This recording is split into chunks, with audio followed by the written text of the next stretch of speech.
Houston. Houston, we have a problem. DJ Apollo has landed. I repeat, DJ Apollo has landed. Hear me?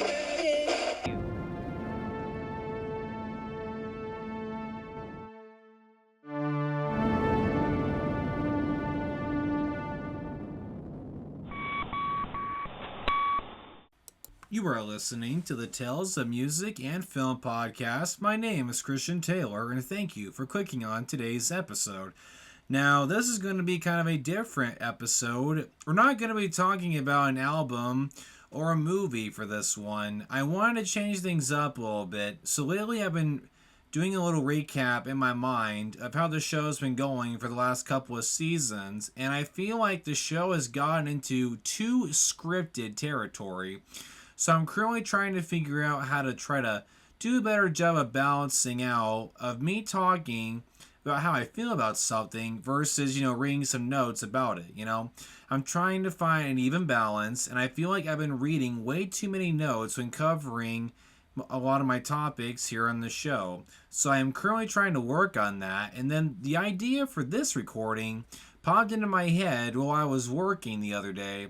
And I realized, you know what, this will be a good topic. Now, we are going to be on music for this one, but I decided I wanted to do something cool I had never really done before. I'm going to do a top 10 concert experiences. Because 2024 has been one of the greatest years of my life. And the reason for that, one of the big reasons, is the concerts that I've gotten to attend this year. This year, I have attended 6 concerts alone, and this is a brand new record for me because usually I'm used to going like maybe 1 or 2 a year, but this year, there were so many amazing concert opportunities that came up, and I could not let them slip away. So, and that gave me the grand idea, how about I talk about 10 concerts that I've attended that were just big moments in my life that I'll never forget. So we are going to do a quick little run through of my top 10 concerts that I've attended. Now, I've seen a lot of shows, guys. Like, I'm only 25 years old, and I've seen so many amazing acts throughout my life, and I feel very fortunate and very lucky for these shows that I've gotten to see. So this is going to be a very exciting episode, and I hope you guys really enjoy this one. It's been a long time on the show since I've really talked about this, because I have done a couple recordings in the past talking about, I remember one of the first 5 episodes I did, I talked about my first concert experience, and that was a very fun one to do. So it's been a while as I've talked about, life experiences on the podcast. So this will be fun. So let's do this. Top 10 concert experiences. I'm going to start from 10, and I'm going to go up. So coming in at the number 10 spot, we have the Ultimate Doors Tribute Band. And I had the amazing honor of seeing these guys just a couple of days ago. I took my best friend Jonathan White, which you guys all know him. He's been on the show 3 times now. We covered Godzilla 1954. We covered the Evangelion anime, and recently him and I covered Star Wars The Clone Wars. And this guy has been my best friend my entire life, and he is one of the few friendships I'll ever need. And he hasn't really gotten to see a concert before. He went with me to go see one show a couple of years ago, and it was by a band called Big Head Todd and the Monsters, I believe is what their names were. Him, me, my dad, and another friend, the 4 of us went to a small tavern or something in St. Louis to go see these guys, and it was very cool. It was kind of like a club. And that was the only concert that Jonathan has seen, so I've always wanted to take him to a concert where it was just him and me. Then about 3 weeks ago, I learned that there was a famous theater in Decatur, Illinois, called the Lincoln Square Theater, and a lot of bands like to perform there when they're on tour. It's a pretty famous spot. My parents, earlier this year, about 6 months ago, they got to go see Ace Frehley from Kiss there, and they told me the show was absolutely phenomenal.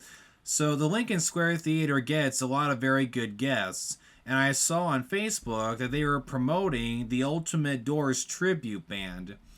Now, I've only seen one other tribute band up until that point, and it was Tusk, which is a Fleetwood Mac tribute band. I saw them at Eastern Illinois University during the very first week of my senior year, which was August 27th of 2022.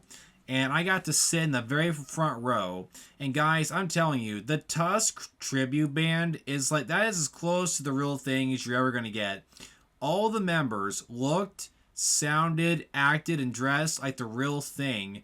If you guys had closed your eyes, you would have thought you were the real band was in front of you. It was phenomenal.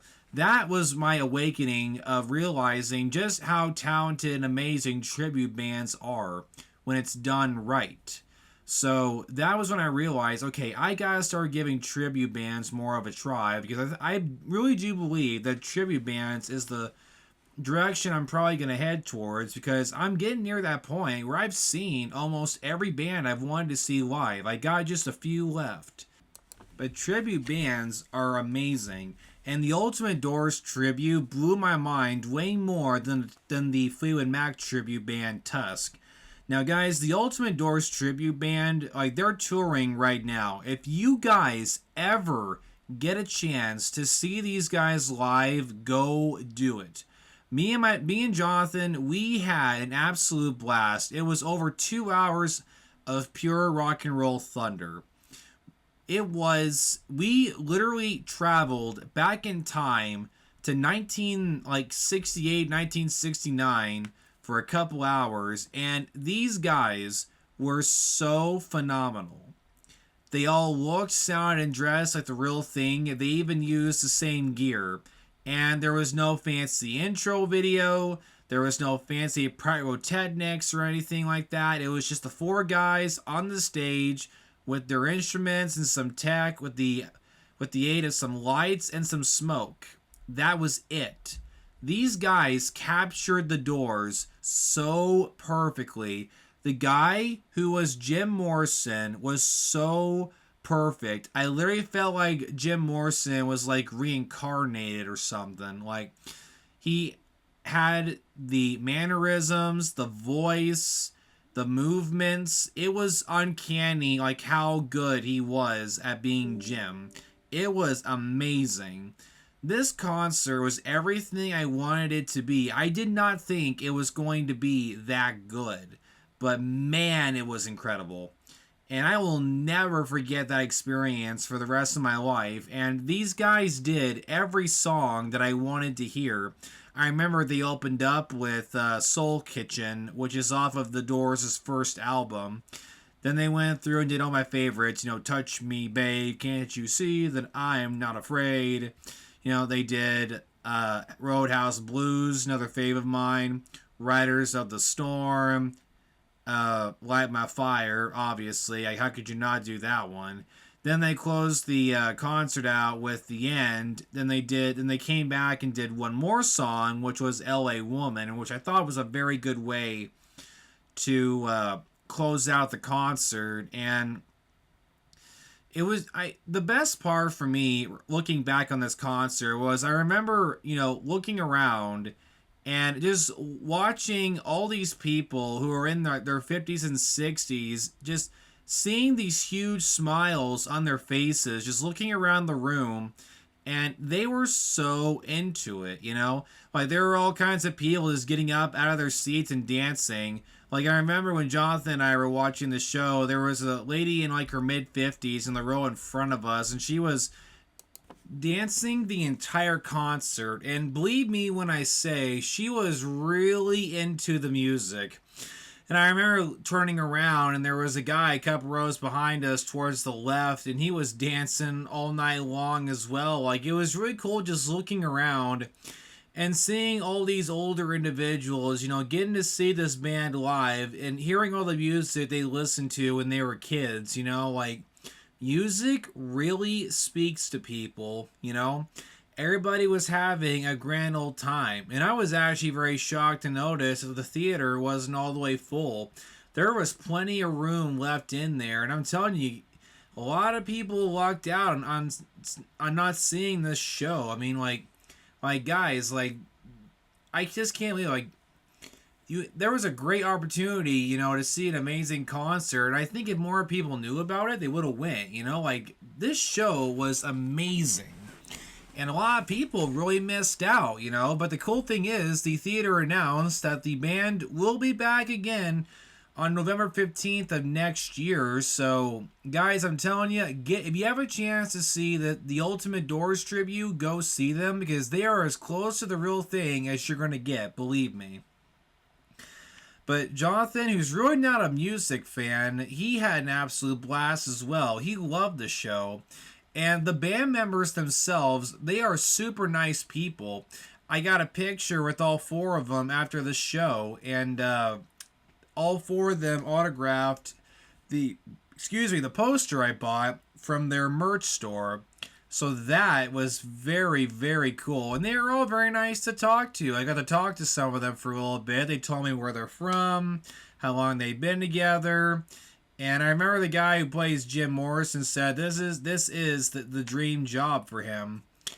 And I thought it was really cool when the show first started. A few songs in, he saw me in the crowd. He said, "I like your hat," because I was wearing my black fedora to the show. So a lot of amazing memories were made that night. And that was one heck of a last concert, for this year. So that was amazing. Great stuff. So coming in at number 9, we have the Electric Light Orchestra show.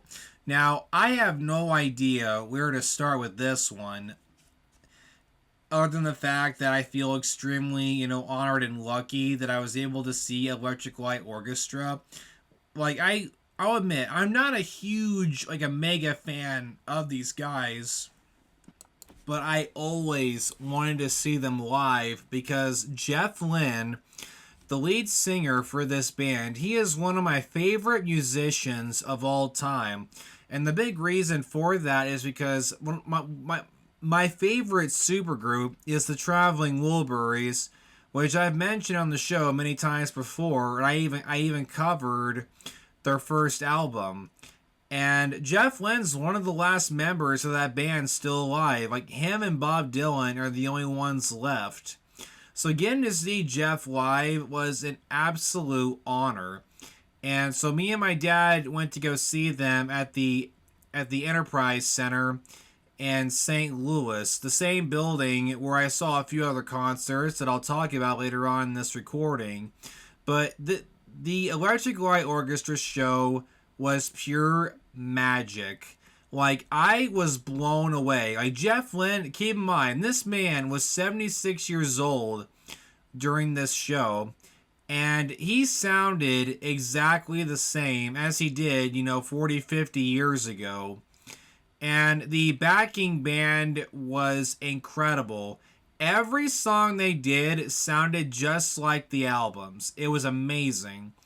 The highlights of this show was definitely when they did, Evil Woman, Mr. Blue Sky, just to name a few. There were so many others that I can mention, but man, I was on the edge of my seat the entire show. It was amazing. The stage was so cool, and I feel very lucky that I got to see them. And most importantly, I got to see them with my dad. Me and my parents, both my parents or one of my parents have been with me to every concert almost. So getting to go with them to go see concerts is always the best thing ever. I love getting to go to concerts with my parents, and my dad loved this show as well. Him and I both got t-shirts at the merch store after the show was finished. And I just couldn't believe that the opportunity came for me to see Electric Light Orchestra. Guys, I'm not kidding you. I had them on the list of bands I wish I could have seen live, because I just never thought that an opportunity would come up for me to see them. I thought they were done. But the minute they announced the Over and Out tour, and I looked at the tour dates and saw the ticket prices, they weren't as high as I thought they were going to be. I'm like, I have to do this, or I'm going to regret it. So it was everything. Money well spent. The memories that Dad and I made at this show, we will never forget. So yeah, Electric Light Orchestra coming in at number 9. Now we're moving on to the number 8 spot, which was the Alice in Chains concert. Now, guys, I'm telling you right now, this concert was a very special show for me because I grew up on Alice in Chains. My dad played Alice in Chains music in the house all the time growing up. I wouldn't be surprised if Lane Staley was one of the first voices I may have heard when I was a baby. Like, I grew up hearing Lane, screaming his lungs off throughout the house, and Jeff and the lead guitarist, Jerry Cottrell, shredding away on his guitar. Like, I grew up listening to that all the time. So getting to see Alice in Chains was a mind-blowing experience, to say the least. Like, I literally felt like I traveled back in time to the early 90s grunge period. Now, guys, I am a grunge fan for life. You name it. Nirvana, Alice in Chains, Pearl Jam, Stone Temple Pilots. Heck yeah, man. Smashing Pumpkins. Like, the 90s grunge era was a very special time for music, let me tell you. And getting to see a grunge band was one of the greatest experiences of my life. The entire 2 hours of that show I will never forget as long as I live. They played every song that I wanted to hear. I had the biggest smile on my face. Like, I'm pretty sure my face was hurting from all the grinning that I was doing from that show. I just couldn't believe that I was there. I was just thinking, like, can someone, like, pinch me right now? Like, is this really happening? Heck yeah, it is. And I think the one regret I have from that show was that they didn't play Heaven Beside You. And that is one of my favorite Alice in Chains songs. I was really sad they didn't do that one, but they did everything else I wanted to hear. Nutshell, Down a Hole, Wood, Damn the River, Rooster, Man in the Box. They did all the songs I wanted to hear, and it was absolutely phenomenal. Like, Jerry Cottrell, he's one of my favorite musicians. That guy knows how to write songs, man. So, and most importantly, I got to go with both my parents to that show, and we will never forget it. Like, it was a great special moment for bonding between me and my parents. Like, we all loved this band, so it was a very special show. And if you guys ever get a chance to see Alice in Chains, you need to go see them. You won't regret it, I promise you that. And I saw them at the Hollywood Casino Amphitheater in St. Louis, and I've seen most of my shows at this location. And I remember going to see them not long into my senior year in college, and I remember sending pictures to my roommate because I was just rubbing it in his face that I was seeing this band, because he was a big music lover as well. His name is Aiden, which you guys remember. He's been on the show many times along with Preston. The three of us did a lot of recordings together while I was doing the show at Eastern Illinois University. And I remember I just kept sending Aiden pictures, and he was so annoyed and mad at me and jealous that I got to go see them. So, yeah, a lot of good times. So, yeah, Alice in Chains coming in at number 8. Magnificent show. Now, what is at number 7, you ask? Well, that would be Judas Priest. And that was the first concert that I got to see this year. Now, the Judas Priest show was another one that I just could not believe that I got the opportunity to go see them. And me and my dad went to it, and we actually went to a different stage for this one. We went to a stage that was just a little further beyond the Hollywood Casino one. This stage, I forget the name, but it had a casino not far behind it. And a band called Sabaton opened up for them, and both bands were phenomenal to watch. But man, when Judas Priest came out on stage, guys, it was late 60s, early 70s, loud, heavy metal music. Like, this was the second show where I left with my ears ringing. This show was incredible. Like, Rob Halford, he is one of the greatest rock and roll frontmen I have ever seen in my life. One of my favorite moments for me was when he rode out on the motorcycle during the show. Apparently that's been a thing he's been doing going all the way back to the 70s whenever they do shows. And they played my favorite song, which was Rapid Fire. Guys, I am not kidding you. I went bad crap crazy when that song started. The minute that riff kicked in, I was like, no freaking way. Like, I remember there was one guy sitting a few people, he was like right next to me almost, and he literally got up and started headbanging and doing air guitar. He was really into it, just like me. Rapid Fire is my favorite Judas Priest song. So when they played that, I lost my mind. It was incredible. And they did all the hits. Like they played everything. Like Painkiller, another amazing song. Like, the record doesn't do it justice. When you hear this song live, it is a whole other level, let me tell you. And my dad, he was enjoying this just as much as I was. Like, we had a blast. Like, we love ourselves some loud, heavy metal music. So, and Judas Priest, I talked about them for many years. Like, my cousin Aaron, great friend of mine, he loves Judas Priest. Like, he really helped hype them up for me. And I'm just sitting there like, man, I hope I get to see them live one day. And then lo and behold, the opportunity arose, and I took it, and I am happy that I did. So, yeah, the Judas Priest show, I actually bought myself a Judas Priest t-shirt, because with every concert, I like taking one souvenir with me to be able to look at it and remember the good time I had at that show, you know? Like, just buying like a t-shirt, make a small poster or something, even like a sticker. I think it's really cool to bring back a souvenir to remind yourself, like, hey, I saw them, I think it's a nice little thing to do. I keep a souvenir. But Judas Priest gave me everything that I wanted.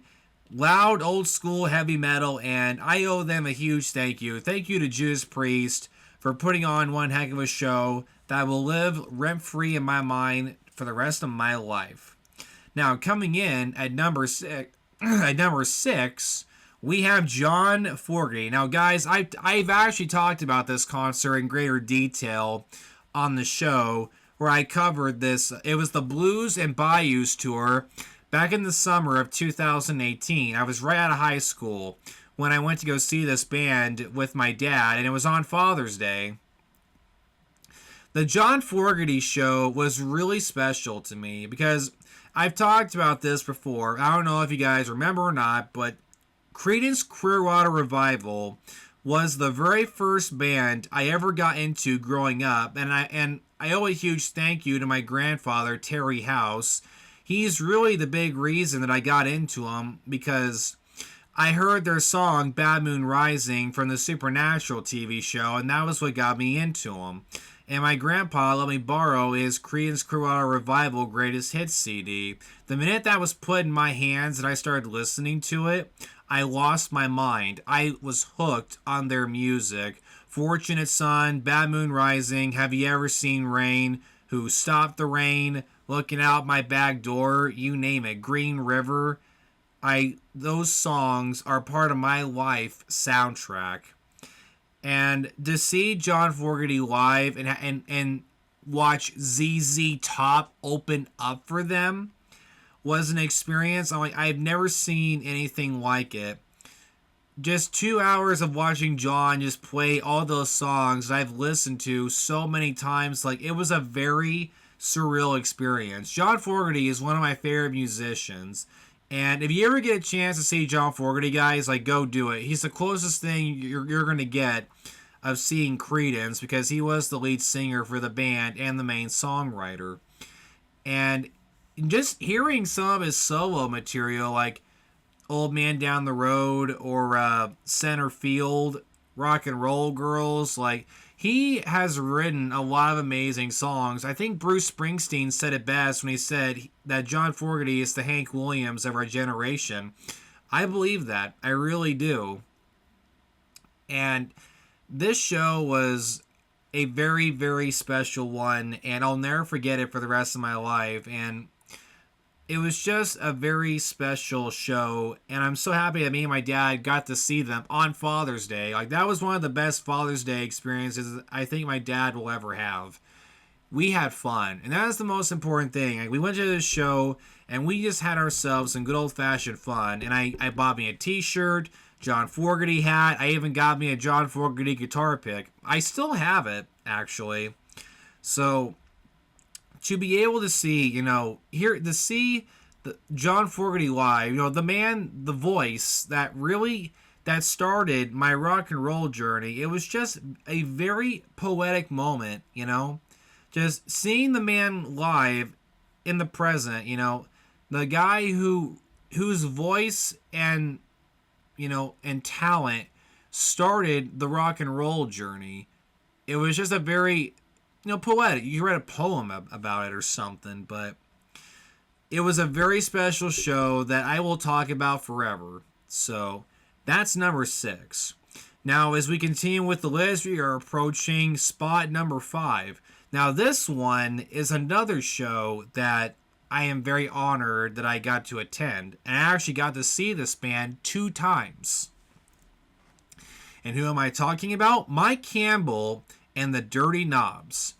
Now, there's a little bit of backstory for you. I've talked about these guys before, but Mike Campbell was the lead guitarist and one of the main songwriters for Tom Petty and the Heartbreakers. Now, Tom Petty and the Heartbreakers, they are one of my favorite bands of all time. If I had to do a top 3 favorite bands, it would be AC/DC, Creedence, and Tom Petty and the Heartbreakers. They are the 3 bands I know for a fact I've listened to more than anyone else in my CD collection. And it always haunted me that I never got to see Tom Petty and the Heartbreakers live. Because I didn't even hear about them until Tom Petty passed away. I hate that was how I got introduced, to the band, but, that's how it went. But, getting to see Mike Campbell and his band was the next best thing, and it was the best second chance that I ever could have asked for. So the Dirty Knobs was a project that Mike Campbell worked on in between tours when the Heartbreakers weren't really doing anything. Once Tom Petty passed away, Mike actually joined Fleetwood Mac for their 2018-2019 tour because he replaced one of the members, Lindsey Buckingham. He replaced him. And then once that was over, he put all his time and effort into his new band. And so far the band has done 3 albums, and I own all 3 of them. And their first album is definitely my favorite. And I got to see them for the very first time in the summer of 2022. Me and my dad and a friend of his, we went to a festival in Bloomington, Illinois to go see them. And their show was only an hour, but it was a very surreal experience seeing one of my favorite musicians, Mike Campbell, in the present, in person. It was just a very surreal experience. And he opened up the show with Running Down a Dream, which I just wanted to scream at the top of my lungs. I just could not believe that this was really happening, And then he ended up playing a few other songs. He actually did Feel a Whole Lot Better When You're Gone. And then towards the end, he did a slowed down version of Refugee off of Damn the Torpedoes. And those are the only 3 Heartbreaker songs that he did. Everything else was the Dirty Knob material. But then fate had something else in store for me. This past June, I had the most amazing honor of seeing Mike Campbell and the Dirty Knobs for a second time. And this time was way better. I got to see them in the Bloomington Fine Arts Center for a full 2-hour show. And it was everything I wanted to be. And I just couldn't believe that I was sitting in that room, watching Mike live, it was amazing. And Mike Campbell sounds just like Tom Petty when he sings, and I really mean that. And it's just so cool watching Mike, enter this next phase in his musical career and leading his own band. I just think Tom would be so proud of him, seeing if he was here, seeing what Mike was doing. Mike is a fantastic songwriter. You can definitely hear there's some Heartbreaker-esque in the Dirty Knob material, but I really do appreciate that, when I saw him both times, he only did a couple of Heartbreaker covers. I was a little disappointed about it, but at the same time, I really respected that because he's not relying on on nostalgia to draw in audiences. That doesn't really work in my opinion. I remember when the show started, he gave us a little announcement that, hey, we'll go back in time a little bit, but most of the show is going to be the Dirty Knob material because we got to get it promoted. That's why bands go on tour. They play their music live to promote their albums so people will go buy them to help increase record sales. And one of my favorite moments for this show was definitely when, towards the end, Mike did a cover of Tom Petty's song called A Face in the Crowd, which is off of Tom Petty's first solo album called Full Moon Fever, which is one of my favorites. When he did that song live, it was a very beautiful moment, and it was great. Another thing that was really cool about this concert was that Steve Ferrion, who was Tom Petty in the Heartbreakers' drummer, he joined the Dirty Knobs, and he's now a full-time member, and he was drumming for this tour. So this time, it really felt like, this was the next best thing to seeing the Heartbreakers live. The show was absolutely incredible, and I was just so happy that I got the opportunity to see this band 2 times, and finally on the second time, get to see them for a full concert-length show. And I was just so happy. I didn't want it to end. So if you ever get a chance to see Mike Campbell and the Dirty Knobs guys, I can definitely say go do it. You will not be disappointed. They will give you everything you want. So that's the number 5 spot. So now we are officially halfway through the list. We're down to the final 4. Now, coming in at the number 4 spot, we have Guns N' Roses. Now, this was another show that I had a list, right, of bands that I was dying to see live, really, really bad. And GNR were way up there on the list of bands that I was just dying to see live. I remember, driving through St. Louis once back in 2016, and they had posters up because they were doing their first reunion tour called Not in This Lifetime, because nobody believed that GNR would get back together. They thought it wouldn't happen, but the band mostly got back together and they toured again.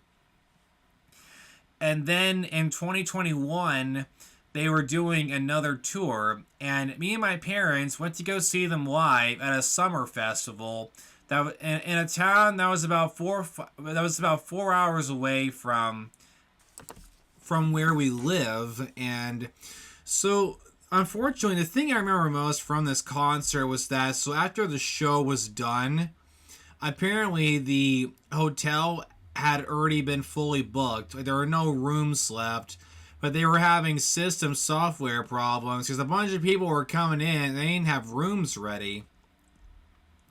And we didn't know about this till after the concert was done, because the idea was we were going to stay the night there and then go home the following morning, but there were no rooms available, so we had to drive from there all the way back to where we live, and that was like a 4-hour drive back, and we didn't get back home until 4 or 5 in the morning. It was terrible.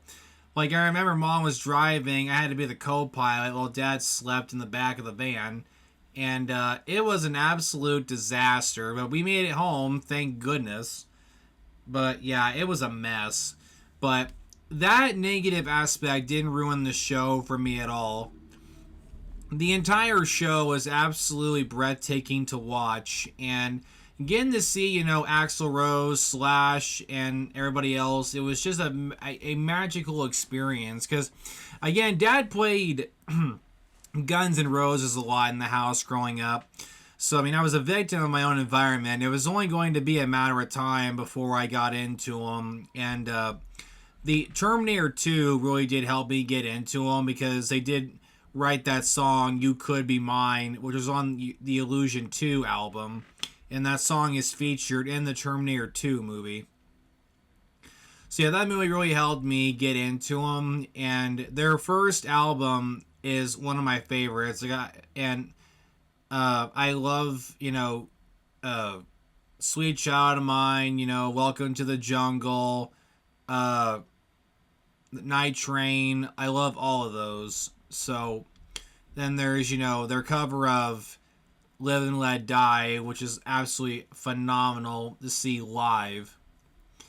And man, I gotta tell you, Axl was hitting the high notes extremely well. Really gotta say that, there were so many times, he was still screaming, pretty good. He would have been 59 years old at that point. And Slash, his age isn't slowing him down the slightest. It was still 80s, 90s Slash, as far as I'm concerned, and he just knocked it out of the park just like he always does. I don't think Slash has never really had a bad performance once in his life. But it was a very, very fun time, and I will never forget it. That was one of the greatest shows I've ever been to, and it was a very, very magical, live rock and roll music experience, and I will always cherish it. So if you ever I don't know, maybe they'll tour again. They toured not too long ago, I believe. But if you ever get a chance to go see them, please do so. Because, they're getting out there in age. We don't know how much longer they're going to be doing this for. But I am so thrilled I got to see them. So now we are approaching my top 3 concert experiences. So things are now going to be getting very interesting here. Coming in at number 3, we have Metallica. Now, what can I say about Metallica that hasn't already been said, other than the fact that they're one of the greatest heavy metal bands of all time? Guys, I cannot tell you how many times I've heard their music, growing up. Metallica is one of my dad's favorite bands. So, Ride the Lightning album, Master of Puppets, Injustice, the Black Album. I heard those albums religiously growing up. My dad saw them live during the Injustice tour back in 1989, and he says that was one of the greatest concerts he's ever attended in his life, and was also the loudest show. So getting to go see Metallica with my parents was a very surreal experience, because my dad saw them during the summer before his senior year, and then what happens to me, I see Metallica at Busch Stadium in St. Louis during the summer of 2017, right before the start of my senior year in high school. So that was just one of the biggest coincidences ever, And to this day, Metallica is still the loudest band I've ever seen live. Guys, I remember walking out of Busch Stadium after that show was done. My ears were ringing. It was loud. And I remember when they were doing the song Fuel, they had these giant flames shoot out of the stage. And I was a really far distance away from the stage, and you could still feel that heat. It was crazy. And what was really another crazy aspect is that we weren't 100% sure if this show was going to happen, because it had been pouring rain that whole day. And when we got there, our seats were completely soaked. We didn't know whether or not the show was going to start. But luckily, the rain stopped right before the show started. And I remember they built this fort around, or cover around Lars' drum set, just in case if it were to start raining again. But yeah, the show started on time. There was no problems, and it was just almost 3 hours of just pure loud old school 80s heavy metal in the best way. Like, the guys really had the live act under control. Like, this show was just a whole other level. Like, the adrenaline was off the charts. And the tour, it was the Hotwire to Self-Destruct album tour. And I remember they opened up with Hardwired, and that was a very amazing way to open up the show. Then, of course, they did all the hits: Ride the Lightning, Master of Puppets, From Whom the Bell Tolls. They also did one off of the Injustice album. Then they closed out the concert with Enter Sandman, which is probably one of their most famous songs. Like, my favorite album by them was the 1991 Black Album, which I have covered on the podcast if you guys were interested in checking that out. But the whole show was a moment I will never forget for the rest of my life. And what was pretty funny was that there was a little moment where I got to see, like, early 90s James Hetfield, because what happened was that James Hetfield, he's the lead singer for the band, one of the guitar players. They were doing the intro to Fade to Black, which is another favorite song of mine off of Ride the Lightning. The intro to this song is done on an acoustic guitar. James had a stand set up on stage with the guitar facing a position where it would have looked like if someone were to be carrying it. So James would be switching between his electric and acoustic guitar. They were like a few minutes into the intro or something, and then they stopped because whoever was in charge of tuning that guitar did not tune it correctly, and James had to do it himself. So he's sitting there awkwardly trying to talk with the audience. He's like, guys, I want to apologize for that because the acoustic guitar was not tuned correctly. Have you guys ever heard of Spinal Tap from the 70s? And then James fidgeted with it for a while, and then, I'm not kidding you, he kicked the stand over with the acoustic on it. Then the band just ended up doing the whole thing straight through on electric guitar. And it didn't really make much of a difference. It didn't really change much. But I thought it was kind of funny. I got to see a little peak moment of James Hetfield 1990s, because James has been known for having some anger outbursts back in the day. So that was kind of, crazy witnessing that.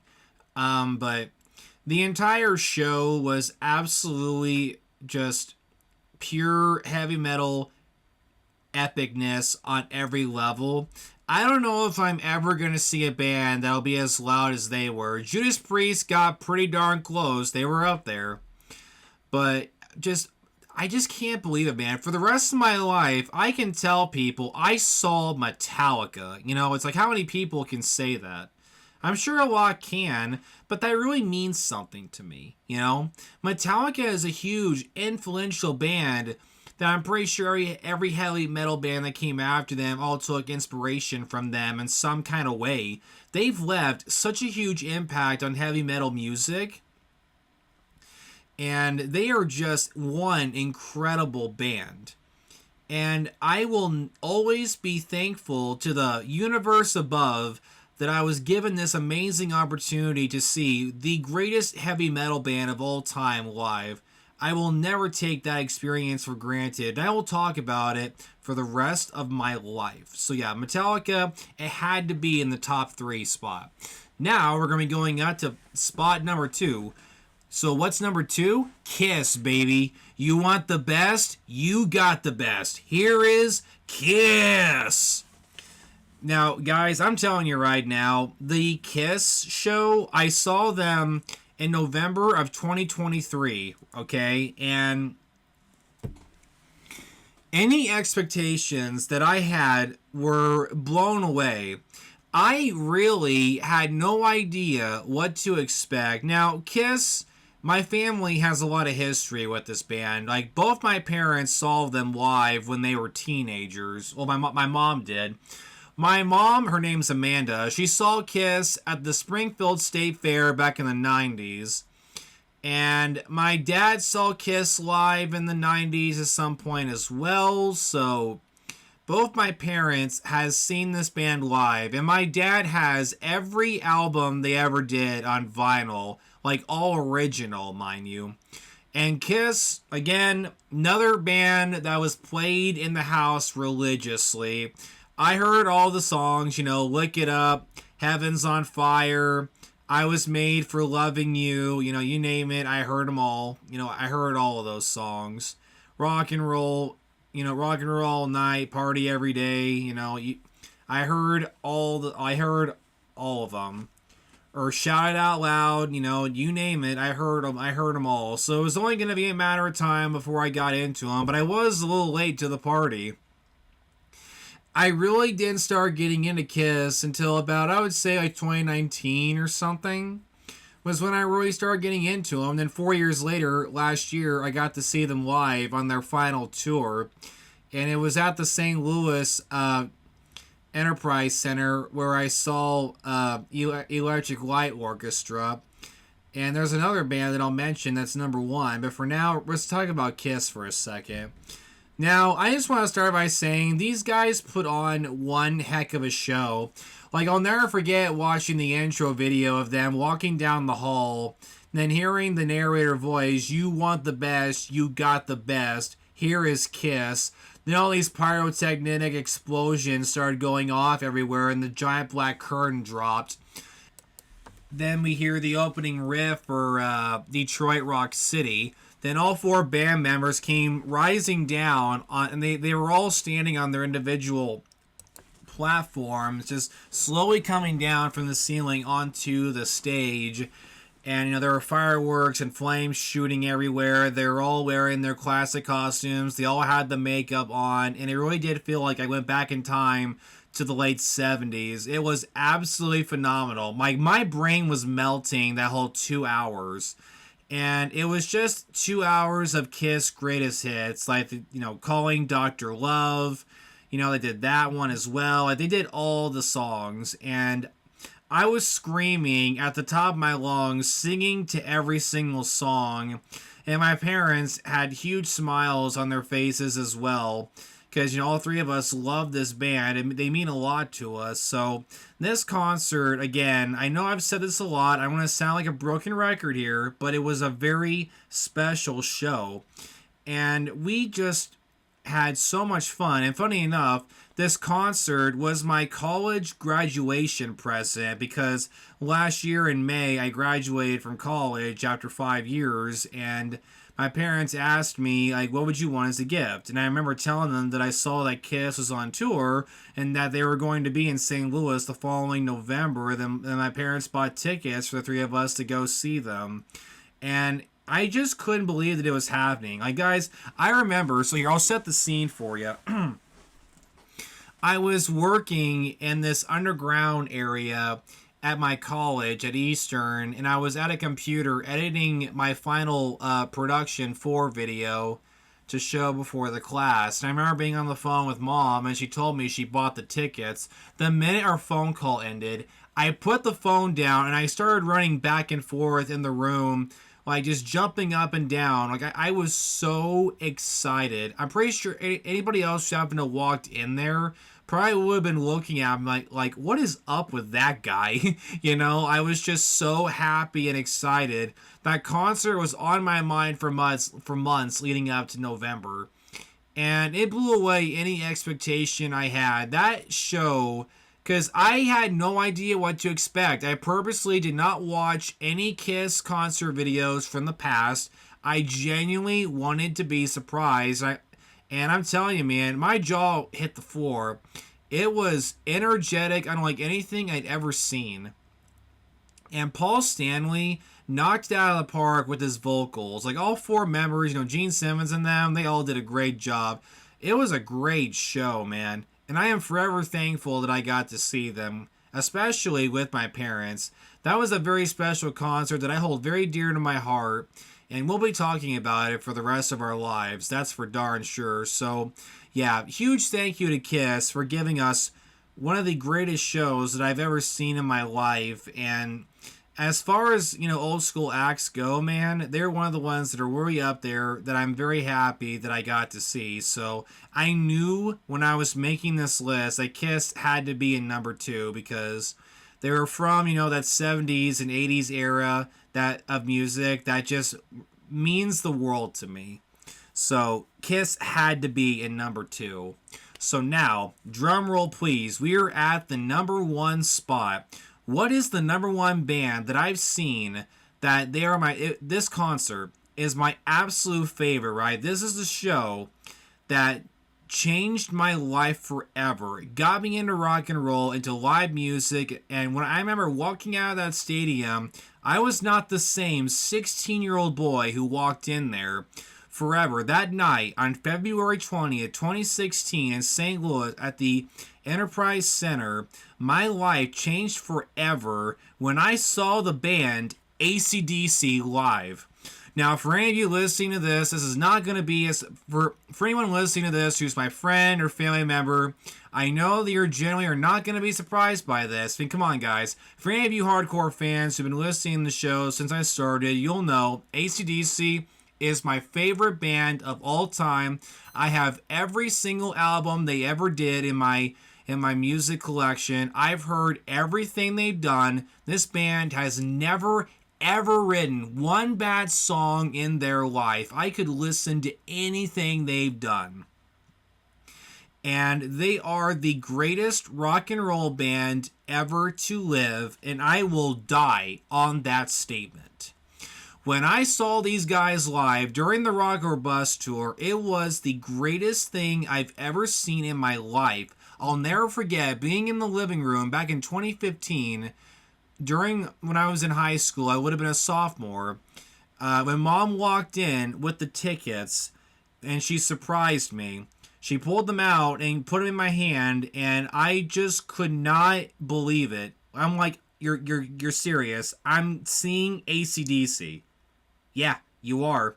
And I couldn't believe it.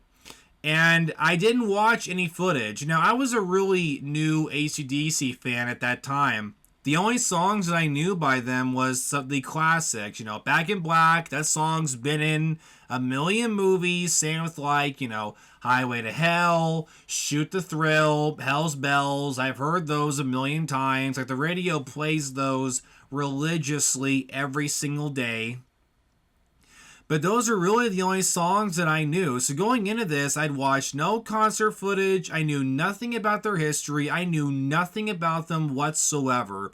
But the minute the lights went dark and that intro video played of a lunar module landing on the surface of the moon, hearing Neil Armstrong say, "It's one small step for man, one giant leap for mankind."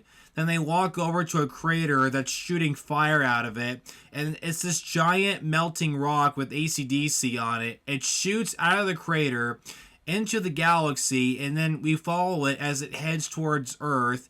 We see a giant Rosie lady. We see the rock and roll train. We see a satellite playing Back in Black.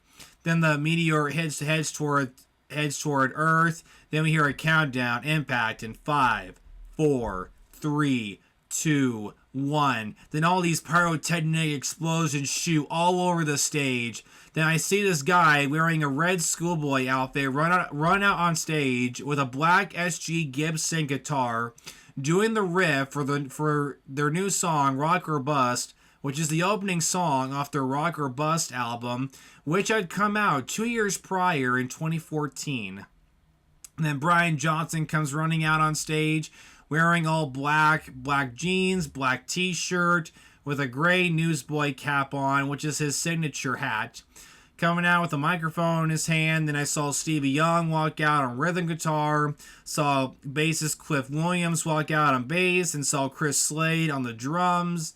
And my eyes were glued to that stage the whole time. Never took my eyes off. I left that room once to go use the bathroom, and I literally ran back. I did not want to miss anything.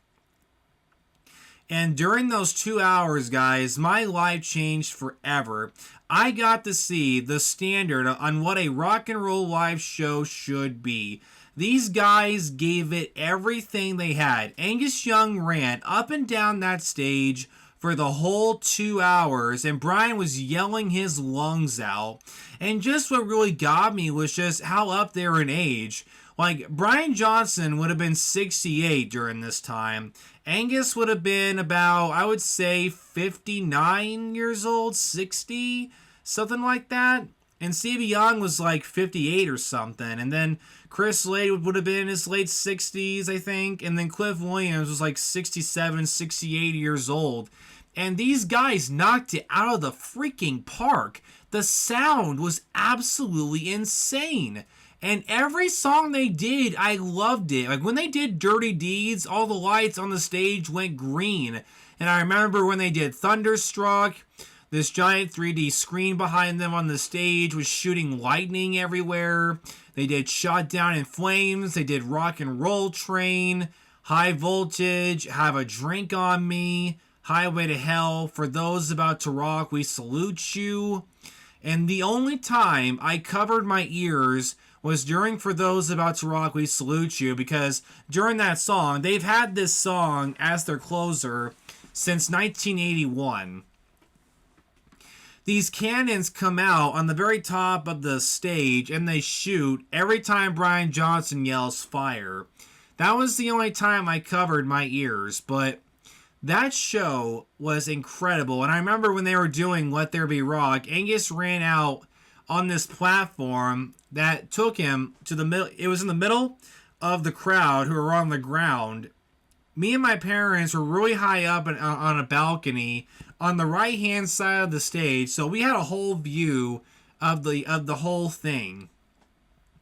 And there was this long platform that Angus could run out towards that led him to the end of the stage, and then he walked on this other platform that took him way high up in the air, and he was doing his famous guitar solo for Let There Be Rock. And I remember gold confetti shot out of it onto the crowd, and it was absolutely insane watching this old guy just, bringing the house down. It was magnificent. And every song they did, like, I wanted to listen to them again. I remember coming home, I started buying every CD, every single one they had, until I had everything they did. I remember, when I started working my first job at Oteris a couple of years later in 2018, every paycheck, I would immediately go to Amazon and I would start buying every AC/DC album. I wanted everything, and I got it all. I know every song they did. I watched documentaries about them, learned their entire history, and I could talk about them all day long. That show, that night, I will never forget for the rest of my life, guys. For any of you who've seen AC/DC live, you know what I'm talking about. It's like, how many people can say now that their first concert was AC/DC, How many people can say that sentence? I just could not believe it. Like, my first show, I got to see one of the biggest acts of all time. So the bar was set pretty high for me, to say the least. And I'm just so thankful that I got to see them. And ever since then, 8 years, later, I just keep thinking, like, I want to see these guys just one more time. And as I'm recording this, they're getting ready to announce their tour dates for their Power Up tour, because they just finished their European tour during this past summer, and the rumor is that they're going to start their North American tour in around April or May of next year. So I am very excited for when they announce their tour dates for North America. Now, I'm not 100% sure if they're going to come to St. Louis. They'll definitely be in Chicago. I will drive up there myself if I have to. If they're going to play in Chicago and not St. Louis, I'm okay with that. I will drive up there all by myself if I have to. I'm seeing these guys one more time. They're my favorite band. I have to see them one more time. So you can bet that I'm buying tickets the minute they are announced, because those tickets are going to sell like hotcakes. That's a promise.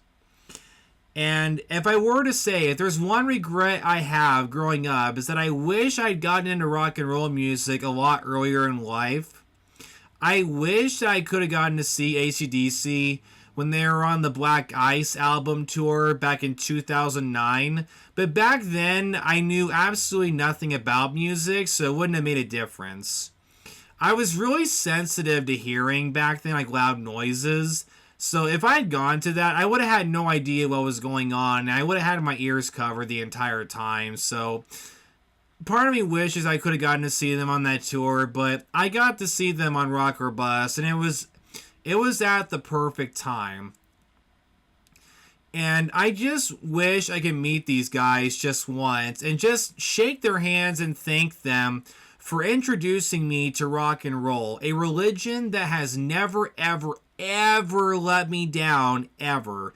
Rock and roll is a religion that you can follow, and it will never let you down. That is a promise. And I just want to thank these guys for changing my life and giving me my life soundtrack. Like, whenever I'm down, guys, I'll just put on an AC/DC album, raises the spirits back up. I'm back 100%, you know. Their music always puts a smile on my face, and I will never get tired of them. They're the greatest rock and roll band I've ever seen in my life, and no show is ever going to top what they did on that tour. It was absolute rock and roll magic, and I am so thankful to the universe above that I got to see them. So that is the number one spot, AC/DC. Now, that is going to mark the end of this recording. I hope you guys enjoyed this idea. I just thought it'd be cool to really go into, you know, these concerts that just mean the absolute world to me. The ones that I really made memories at. Ones that were really special from bands I never would have dreamed of seeing live, you know. I love live music to death. Going to concerts is one of my favorite things to do besides going to Comic-Cons. I love going to concerts, and I'm going to go to as many concerts as I can in my lifetime. I remember after seeing AC/DC, I made a goal to myself, for myself. My goal is that I'm going to see as many old school acts as possible before they retire.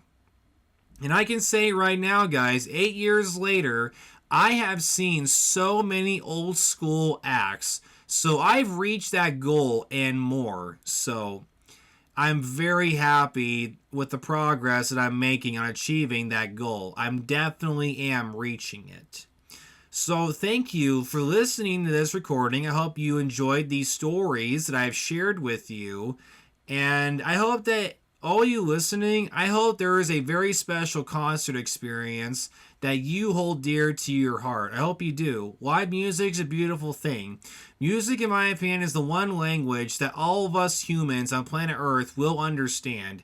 Music is a beautiful thing, and it is the one thing guaranteed that can bring us together, our love for music. So, thank you for listening to this. You guys take care, keep living life to the fullest, and just keep having fun and stay positive. So until next time, my name is Christian Taylor, and you are listening to the Tales of Music and Film.